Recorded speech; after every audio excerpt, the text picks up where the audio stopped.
Thank you so much for having me. I have to say, I feel like this is one of the places that doesn't need to hear my message very much. In fact, when I agreed to come here, which was actually, I guess it was about a year ago when we set this up, and it was supposed to be in the spring, and then we got snowed out.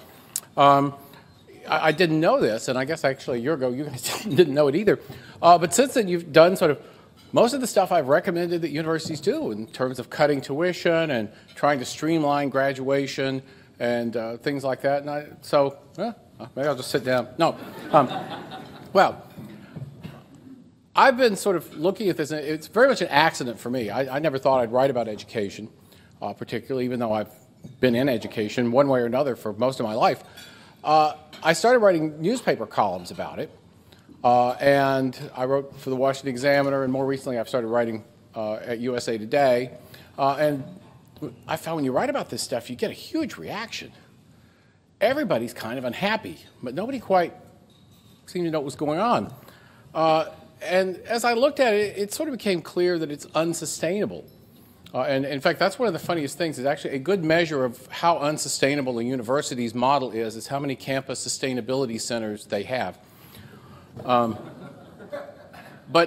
all of it revolves around what I think is actually the central describing statement for this decade in a whole lot of ways, going well beyond education. It's something that the economist Herb Stein once said. He said, something that can't go on forever won't. So if you talk to people in the academic world, there's been a sense for quite a while that this can't go on forever. The prices keep going up, tuition keeps going up, students keep borrowing more, we get more administrators. I went to Yale Law School. It was a bureaucratic when I was there, which was in the 80s. When I was there, though, it's this great building. They built this building during the Depression. They had a lot of money because they wisely cashed out of their stocks just before the stock crash. Maybe they had insider info. I don't know. So it's a city block with a nice quad in the middle, and two sides of it are law school classrooms and dining hall and library, and the others were dorms. And it was a great place to go to school. It was like living in the dorms, like being in Hogwarts. Well, now, 30 years later, almost, there are just the same number of students there were when I was there. There are no dorms. All the dorms have been converted into office space for people who didn't used to work there, but do now. And in fact, around the country, taken as a whole, administrators now outnumber teaching faculty. At many schools, they substantially outnumber teaching faculty. Tuition has risen 440% over the last 25 years, more than 4 times the rate of inflation, and much faster than the key number, which is the growth in median family income. Something that can't go on forever, won't. And that can't go on forever, won't. I started writing columns using the term higher education bubble because it looks like a bubble. It's not actually my original idea. It seems to have gotten its big start with an article in the Chronicle of Higher Education by Joseph Mark Cronin and Howard Horton back in 2009. But it seems very descriptive. A bubble happens when a lot of people think something is going to increase in value and they want to get in and they're willing to borrow money to do it. And to have a bubble, you have to have irrational enthusiasm and you have to have lots of cheap money. And in the education world, we've got both. We have people piling into college because they think it is a ticket to guaranteed membership in the middle class, or better yet, the upper middle class. And we have federal student loans and other money that has made it relatively easy for colleges to do what every subsidized industry does, which is raise the prices to absorb the subsidy fully. It wasn't always that way. Before World War II, college education was sort of specialized. It was mostly seen as a place where rich people went. It was not seen at all as being necessary to success. And it was not a major marker for membership in the middle class. Most middle class people then hadn't gone to college and didn't go. After the GI Bill, after baby boomers hit colleges, after the Vietnam draft deferments associated with student status drew even more people into colleges, that kind of changed. And now we've reached a point where social norms actually favor college over better paying career paths. There are a lot of things you can do that are pretty much guaranteed to make you more money than most college degrees, but people don't want to do them. They don't want to be a plumber. They don't want to be an aircraft technician. It doesn't carry social status the way a college degree does. Meanwhile, on campus, faculties, well, they say education is the only product where consumers want to get as little as possible for their money. But it's also true that faculty come to universities to teach and then try to get out of it as much as they can. They want time for research, they want lower teaching loads, which also raises costs, or leads to two-tier faculties, which we see now, where you have most of the grubby work of teaching actually being done by low-paid adjuncts, sort of the serfs in the academic feudal estate that is the university. And then, as I said, you have a huge growth in administration. According to a study by the Goldwater Institute in Arizona, about 65% of the increase in college costs is driven by more and better paid administrators. Faculty size has been basically static since 1993, but expenditures and employment of administrators have taken off. Now, some of this isn't the university's fault. There are a lot of federal regulations that require administrators to administer them. And the federal grant apparatus essentially indirectly rewards you for having more administrators and higher costs through overhead. Also, the stock market did well for a long time, and universities felt rich, just like families felt rich when their houses were gaining in value during the same period. And it all seemed more sustainable. So we get a lot of stuff going on. Students are relatively price insensitive. For one thing, when you're deciding in college, you're usually 17. You don't really know what it's like to pay a mortgage, much less a student loan payment, much less a mortgage and a student loan payment. And universities started gold plating with the things that 17-year-olds do care about. Fancier dorms, fancier cafeterias, big athletic facilities. It's a cliche now that schools have rock climbing walls in their student center. The first one of those I saw really impressed me. Now, we're redoing our student center at Tennessee, and they decided not to have a rock climbing wall because everybody has those. So I don't know, we're getting jacuzzis or something, I don't know. So the upshot of all of this is that we have now reached the point where the cost of a year at a private school costs more than the median family income for a family of 4. Some of you are nodding out there from firsthand experience, perhaps. But a lot of these enabling factors, I think, are coming to an end. The supply of money is not exactly drying up, but it's beginning to look like it might. The federal government actually makes a big profit on student loans, but there is some resistance. President Obama has actually talked about excessive tuition, and they have got some plans which will at least allegedly punish schools for raising tuition too rapidly. More significantly, we're seeing changes in behavior on the part of potential students. They're beginning to become more price sensitive, and so are their parents. And they should be, because since 2000, the average wages of college graduates have declined after adjusting for inflation, even as college tuition has gone up. So when you calculate return on investment, things are screwed up. The investment keeps going up, the return keeps going down. That doesn't work. People's ability to borrow is topping out. People are beginning to catch on. Actually, the model I use, it's kind of unfortunate, but it seems to work. They did research back in the 80s during the beginning of the AIDS epidemic on what it took to get people to engage in safe sex. And it turned out what it took was somebody you knew. And it didn't have to be somebody you knew well. It could be a friend of a friend of a friend, as long as it was somebody you knew. Once that happened, you would change your behavior. Well, what's happening now is, for people applying for college, many of them have somebody they know, the older brother of a friend or something like that, who graduated college, has a lot of debt, can't get a job. Or can get a job but can't pay the debt with a job. Or can get a job and can kind of cover the debt but can't afford to get married or buy a house or do any of the other stuff you think you're going to be able to do when you get out of college. So you're starting to see some resistance. And then you see these news stories. There's a famous one in the New York Times about a woman named Courtney Munna. She'd gone to NYU, graduated with $100,000 in student loan debt, and had a degree in religious and women's studies that would not produce a job. And she was working as a photographer's assistant, making $2,300 a month, trying to service the student loans and not doing very well. They had another story about a veterinarian who had $320,000 in student loan debt, I believe it was making $45,000 a year. You can't do much in those situations. You also hear stories about people like breaking off the engagement when they find out how much debt the fiance has.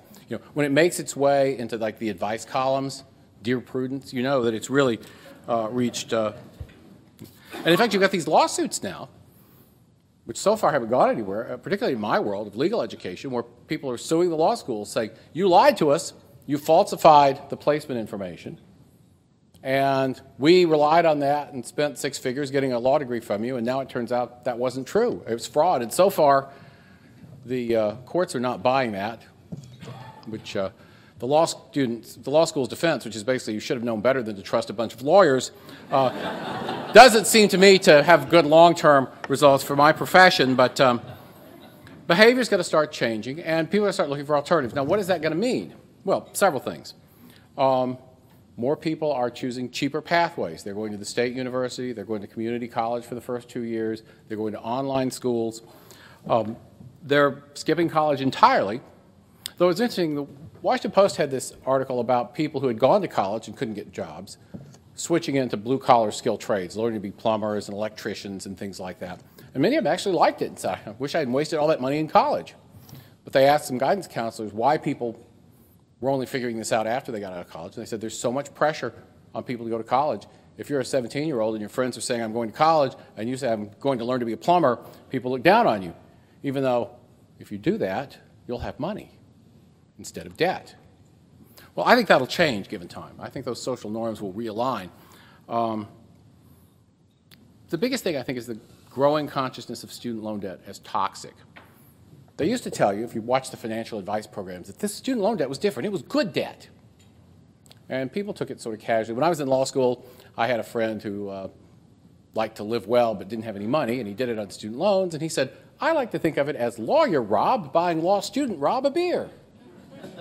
Well, you know, those beers get pretty expensive, though, when the interest piles up. And if you watch any of the pop financial advice shows like Susie Orman or Dave Ramsey or any of those, you find that they're now very down on student loan debt. So I think the consciousness is changing. The other thing is the output side isn't so great.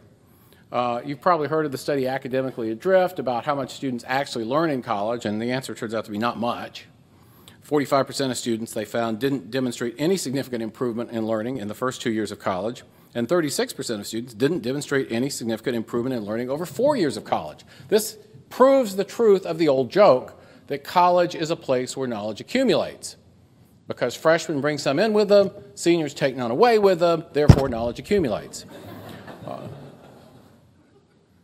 So the rewards seem smaller and the costs seem higher, and that tends to produce a bursting bubble. So what are we seeing? Well, we're actually already seeing signs of this. We are beginning to see some small, expensive, not very well-known schools go bankrupt.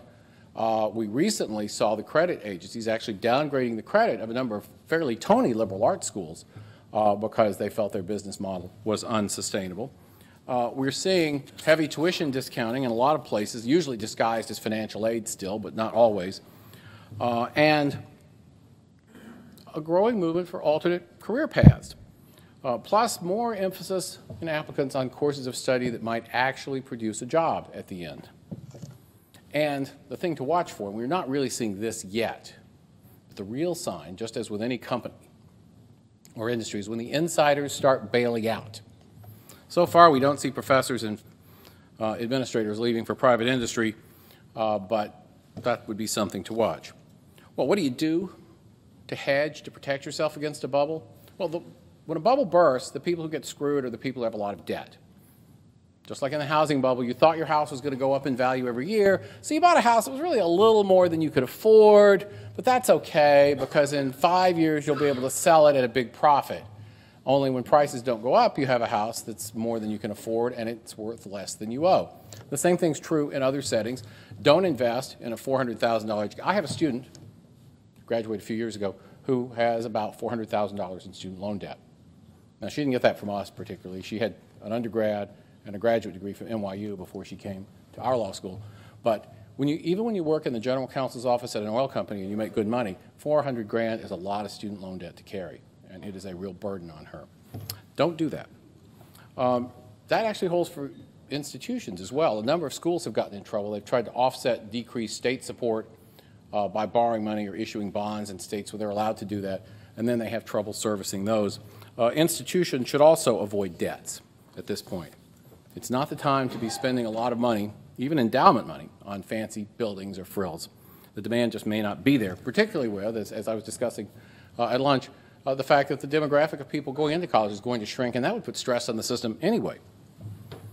Well, bubbles are painful, but the thing about bubbles is the real damage is done during the boom, when money gets allocated into things where it wasn't really going to produce the benefit you hoped. The bust is just when you find out how much damage was done.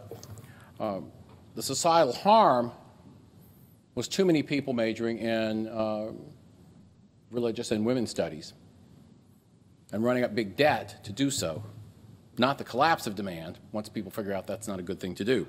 But just like the hangover hurts and the drinking doesn't, the bursting bubble hurts and the boom seems fun at the time. Well, we should look at the real social value of education in deciding what's worth doing. And that is what you get out of college. Economically, which is what it has to be to justify tuition, college can help you out 3 different ways. First, it can actually make you economically more valuable by teaching you a skill or something you wouldn't otherwise have. Say, for example, computer programming or nursing or engineering.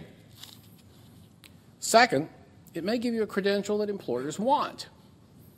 It makes them want to hire you more than if you didn't have the credential. Maybe not because it represents actual skills in this case, but just because it's a weeding tool, one that doesn't produce civil rights suits like, say, IQ tests might. A 4-year college degree, even if the person with it didn't actually learn anything, at least shows some ability to show up on time, perform as instructed, be around other people without killing them, all valuable traits in employees. And third, a college degree, at least an elite one, and maybe even not an elite one, may hook its holder up with useful social networks that can provide jobs and opportunities in the future. This is probably more true if it's a degree from Yale than if it's a degree from, say, Eastern Kentucky, but maybe not if you live in Eastern Kentucky. It's true everywhere to some degree. The thing about these 3 things is, of those 3 things, only one of them actually produces economic value for society, and that's the part about added skills and value. The others are just distributional. They're just about who gets the jobs and the goodies. They don't create any actual new goods. But if you look at how they sell college today, they seem mostly selling parts 2 and 3. And also the so-called college experience. My college experience involved beer and, well, never mind. That's nice, but is it really worth that much money? Post-bubble, students and employers and parents and lenders are going to have to focus more on education that fosters economic value. Now, college has other values. I don't want to sound like a Philistine. You can go to college to improve your mind and to make you a better person. What you can't do is go to college to improve your mind and make you a better person without helping you earn money to the tune of 6 figures of borrowed cash. If you're going to borrow that kind of money, there's got to be some repayment somewhere. 4 years in a private college, or even a state school if you're out of state, can easily cost as much as a Ferrari. Nobody tells 18-year-olds, get a Ferrari and borrow the money. You'll be a much happier person. You probably will be. I'd be a happier person if I had a Ferrari, I feel pretty sure. And, you know, people are impressed with your college degree, but hey, they'd be impressed with your Ferrari too. But nobody says, you know what, we think it would be so good for you to have a Ferrari that will make it possible for you to borrow money with no assets and no income to buy a Ferrari. The only thing is, if you go bankrupt, the federal government won't let you out of it. We only do that for college. But if college is just about self-improvement, enjoying life, if it's not about ultimately making you able to earn money, then it's a consumption good. It's not an investment. And 18-year-olds don't need 6-figure consumption goods. On a societal scale, a massive investment in education needs to pay off with increased societal wealth. Otherwise, you can't afford it. There'll always be a role for a few colleges that are finishing schools for rich people, just like they were 200 years ago, but not very many. So what happens when a bubble bursts? Well, things retreat until they reach a sustainable level. That probably means shrinkage, especially in expensive private schools that don't have a strong reputation. It also probably means a growth in cheaper alternatives, and we're starting to see a fair amount of that as well, in all kinds of ways. There's a lot of firms. I was actually out in Silicon Valley last year when I was researching my forthcoming book on all this, and there are just a bunch of startups out there working on this. And of course, most of them will fail, because most startups fail, but some of them will probably succeed. I went out and hung out with the guys at Udacity, which is one of them that's run by Sebastian Thrun, who's also the Google driverless car guy. He gets around. And a lot of there's very interesting stuff. There's the Khan Academy, which a lot of you probably heard of, which provides online stuff, mostly at the K-12 level. Lots of alternatives. It's hard to say which will work, but with people wanting stuff that's cheaper and good, there will be some. And one thing you're seeing is certification. Colleges are now starting to admit that grade inflation is such that a college degree by itself doesn't even tell employers very much. So they're now getting together to put together a post or a graduation test that will tell employers that students have actually learned stuff and are worth hiring.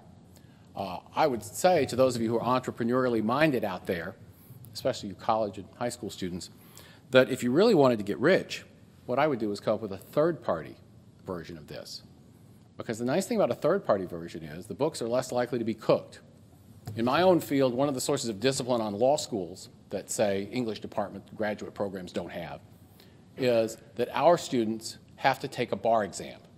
And that's an independent exam administered by somebody else who doesn't care what we think. And that does not, I'm sorry to say, constrain us as much as it probably should, but it does keep us more tied to reality than many other academic disciplines. And I think that's a good model. I think a lot of employers would prefer an independent certification, frankly. I think there would be a lot of money there. I think another thing you'll see is a growth of apprenticeship-type programs in a lot of areas. An educational process where you get paid even a little instead of shelling out big bucks is probably more sustainable. And one place where you see this is the one place where you wouldn't think you'd need it, which is in engineering. A lot of engineering schools offer these co-op programs where you spend half the year working for a company doing actual engineering work, and those people learn a lot. That's a very good experience, and I don't see why that couldn't be spread out to other areas as well. Now, a burst higher education bubble won't be the end of higher education any more than the end of the tech bubble was the end of the internet. It just means that things are going to become more rationally oriented. Everybody likes to make fun of, what was it, pets.com with the sock puppet commercial at the Super Bowl. But in fact, we see some versions of that in the educational world, and I think we'll see things drawn back to something more realistic. Just a couple of ideas I'll throw out for you, again for the entrepreneurial minded. Right now we talk about online education as getting rid of the brick and mortar part of school. And you sit at home and you take classes on your laptop, and that actually isn't so bad in a lot of cases, but it's a little boring. How about this? I buy a university campus, maybe for one that went broke, or maybe I just build one in a nice place. Florida, the Caribbean, somewhere pleasant. But I don't hire any faculty. I'm going to get in trouble for this idea. Instead, I have the rock climbing wall, the jacuzzis, the fancy dorms. I deliver the college experience part, the late night bull sessions with pizza, opportunities to date, and et cetera. All my classes come from somewhere else. So I have online engineering from Georgia Tech or MIT. I have online humanities from Harvard. I have online business from Stanford. And I hire some TAs and adjuncts and pay them starvation wages to provide some on-site help while all the real education is done that way. I have huge flexibility because with the average university, most of your budget is payroll, and most of it's payroll for people who are either tenured and hard to fire. Even if they're not tenured, they're hard to fire. I'm much more flexible, much more mobile, and if I do it right, I might attract a lot of students and have a good business model. Alternatively, for people who want something like the college experience but just don't want to go to college at all, well, you know, there's always Bonnaroo or Burning Man. You can set up something like that. A lot of generational bonding that doesn't get tied together with a six-figure price tag. That ought to be doable. And again, there ought to be money to be made. In fact, well, you college and high school students may or not have read Gone with the Wind, but there's a line from Rhett Butler where he says, there's just as much money to be made in the tearing down of a civilization as there is in its building up. That lesson, I think, applies to higher education. There's a lot of money to be made as things shift around into a new configuration. And if you are entrepreneurial minded, you should keep an eye for it, because I think it will be there. Finally, in my forthcoming book, I talk not only about higher education, but I also talk about K-12 education, which has a lot of the same kinds of problems of decreased productivity and increased costs. It's really interesting, actually. Our models for higher education and our models for K-12 education were both imported from Germany in the early 19th century. And Horace Mann went to Germany, and he liked the Prussian schools because he thought they stifled independent thinking, and that was good. Horace Mann's own kids, by the way, were homeschooled, actually. And U.S. schools were put together, public schools put together an industrial model, very much like a factory, because they were designed for these people who would be good factory workers. And they worked. It wasn't a bad thing. The Industrial Revolution was a good thing. But it's an old model, and maybe it's time for that to change. The higher education model also was imported from Germany, and American academics went over there, and they're like, they treat professors like rock stars here. We want some of that. That led to Johns Hopkins University and a whole big movement here. Well, 19th century Germans weren't so bad. They were smart people. They accomplished a lot. 20th century Germans, they had their issues. But 19th century Germans were not 21st century Americans, and their models probably need some revisiting. Just a couple of thoughts on K-12. One of the interesting things I found in researching this is what we consider normal behavior by teenagers is artificial. It didn't start to really appear until we started herding them together into high schools with other people their own age.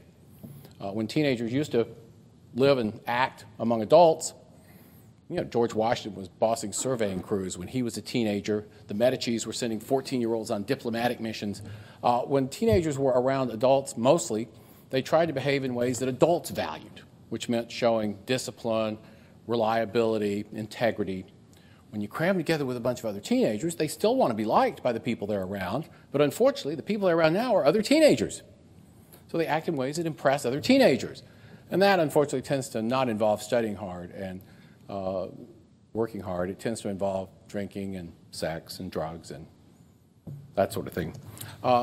What we consider sort of normal teenage behavior is a 20th century artifact created by widespread public schooling and moving kids out of the workplace. And there's actually a lot of very interesting sociological research on that. So there's a lot of room for change there, too. And that, I think, will have to be a topic for some other talk, some other place, because I believe I'm out of time. But I'll be happy to take your questions.